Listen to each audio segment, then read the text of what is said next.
HabBits University presents Time Management. It's not about time, it's about management. Each of us has a time account. This account is the same for all of us. Each day, this account is credited with 86,400 seconds.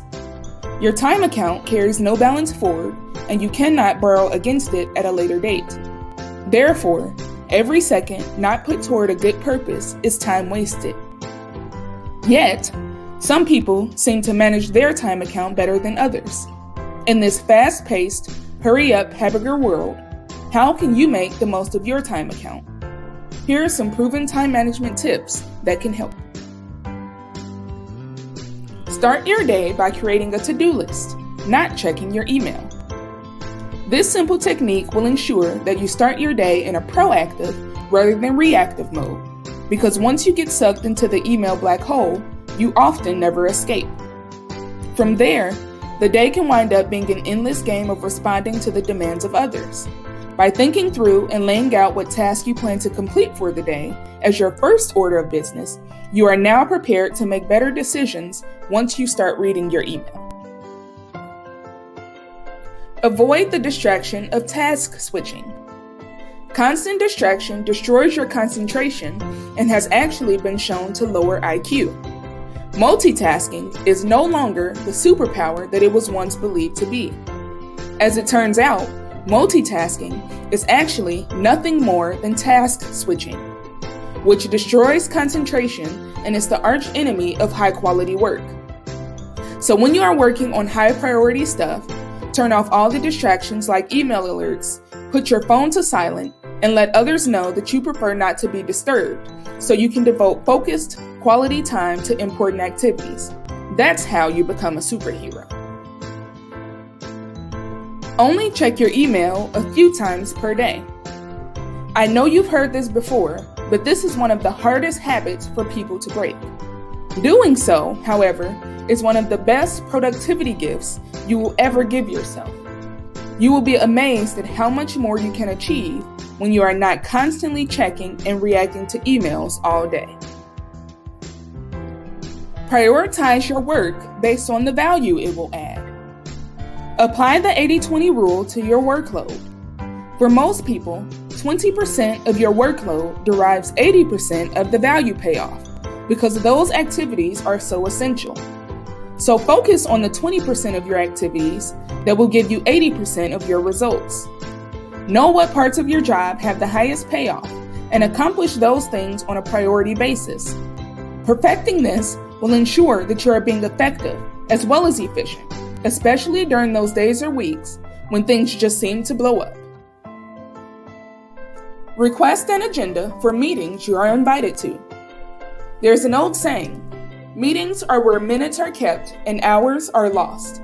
And there's no greater time waster than a poorly run meeting. The main reason so many meetings are a waste of time is that they have no agenda. If there's no agenda, how can you prepare in advance? How can you know what information to bring? How can you determine if you are needed for the whole meeting or even if you are needed at all? So when invited to a meeting, ask for an agenda, or at the very least, ask those questions so the meeting is a productive use of your time. And managers, start creating agendas for your meetings. Include all topics to be discussed, a time allotment for each topic, and then stick to the agenda. Get agendas out to participants well in advance so they can come to the meeting prepared. Check out this cool meeting cost calculator and figure out how much your meeting actually costs. Keep in mind, this calculator doesn't factor in the cost of food, beverage, copies, prep time, or travel time. Meetings are costly, so make sure they bring more value than the cost to run them. Apply the one-touch principle to email and paper. When you touch an email or piece of paper, do something with it.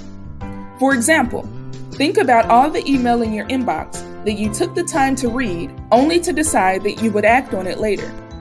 Consider all of those instances as time lost from your account. Instead, if you make the decision to read the email, then either go ahead and respond, delegate it to someone else if necessary, or delete it because you read it and it requires no more action or follow-up. Follow the 3Ds in handling email and paper. Do it, delegate it, or delete it, but touch it only once. Manage other people's expectations. Another old saying is you get what you allow. If you always respond instantly to emails, always seem to have time for the drop-in visitor, or constantly drop everything for the requests of others, you are setting up an expectation that you will always act this way. Subconsciously, your colleagues will always expect you to behave like that, setting you up for disaster. Defend your time jealously and be conscious of the expectations you are creating with others. Managing expectations does not mean you are not a team player. It exemplifies yet another old saying, lack of planning on your part does not constitute an emergency on my part. Take time to rest and recuperate. Countless studies have shown that the most productive people are the ones who value rest and recuperation. Working frantically all day when you're busy is fine, if you also know how to shut it down when you need to.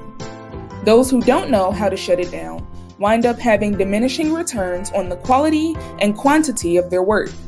When you are busting your hump, don't feel guilty protecting against burnout with a healthy work, fun, and life balance.